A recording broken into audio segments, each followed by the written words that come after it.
Look at his shirt. God damn it. So when's the last time you watched The Dark Knight Rises? I just rewatched it. It's been a minute. For a while, it was my favorite movie. I was a big fan of this movie. Goddamn that goddamn Bane, man. I love his mask. I love how Tom Hardy talks. I love how it takes a minute to understand what the hell he's saying.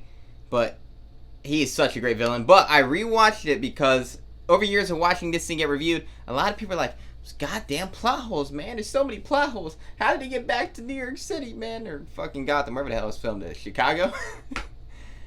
And I was like, let me see if my opinion changed. Let's see if I like it a little bit different than I did before. Because it was my favorite of the three. Not saying it's the best. I think objectively Dark Knight's best.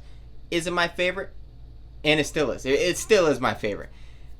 I don't get the plot hole argument that people keep saying. I always hear the same one brought up. They say, a lot of plot holes. Well, what are the plot holes? Well, how did he get back to Gotham? Well, that's the only one I ever hear. Is how did he get back to Gotham? What? I don't fucking know. He hailed a Uber, whatever the hell. He's like, hey, I just climbed out this big steep hole. I'm Bruce Wayne. Can I get a ride? Why does it matter?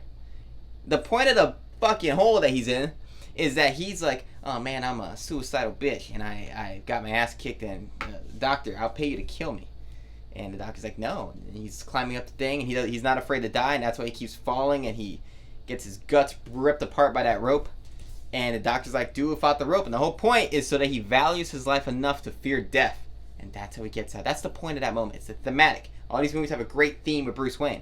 And everyone's like, oh, the plot hole, man, how do you get back? What do you fucking care? You know how long this movie is? Do you really want more of him traveling? You want him driving in the car? You already saw him driving in the car earlier when the cop picked him up. What? I don't even know what else. I always hear people say that same one. And the movie's not perfect, but it's still a damn good movie. My only real issues when I was watching, I was like, there's a lot of weird editing things that I thought were weird. Like Catwoman grabbing a guy's wrist in the prison and cartwheeling, and that just looks awkward. There's that famous one where the guy's fighting in the air and he falls over when Batman and Catwoman are on the roof after Bane has people gunning at them. So it's little tiny things, but there's nothing major. Nothing major is wrong with this movie, and I think that people need to go back and revisit it and look back at it and say, damn, this is a masterpiece trilogy. It really is. All three of them are just A-plus movies. It's A+, A+, A+. They're little things that I could bitch and whine about with all the movies.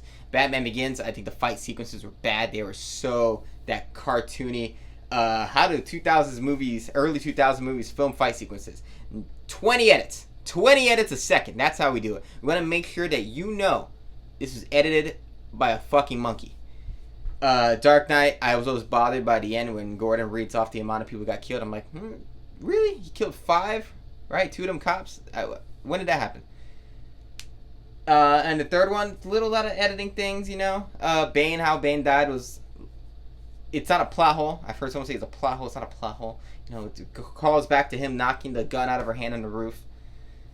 But he could have died in a cooler way. You know, Miranda Tate's death, that is funny. But all these things are minor. It has one of the greatest endings of all time, in my opinion, of any movie. It's my favorite ending of any movie. This and Mad Max Fury Road, which might be my favorite movie, both have great little moment endings where Furiosa looks down at them and his head nod at each other. This one when Alfred's getting a furling branker or whatever the hell he said. Fucking British people. And he just looks at him and sees Bruce Wayne with Catwoman.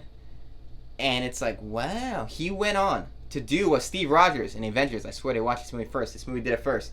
The superhero went on to have a normal life. They quit. Captain America, went back in time, decided not to return, have a normal life, and get to live that life. This is Bruce Wayne living that life. He left the game, came back for a little bit, got his ass kicked, saved the day, and now he gets to live his life because now he values his life. He was depressed before because of, Rachel, Maggie, and Gyllenhaal. So, yeah. Rewatch this movie. You should rewatch it. Anyone's listening, anyone's a Batman fan. Because a lot of people peg this movie down too much. I think it's very underrated. It's a very underrated movie. And Bane is such a phenomenal villain. I understand Joker was great.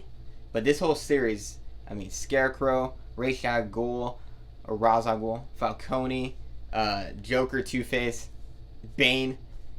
All of them are solid A-plus villains. Bane's my personal favorite of these villains, Tom Hardy. His voice, his accent, he kills it.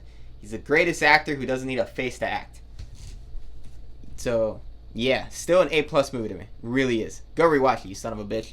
And like and subscribe. We need more views. I want to turn this into something bigger. You know, I'm filming with a desk lamp right now because I want to make money off this thing so I could do more. God fucking son of a bitch. Hi.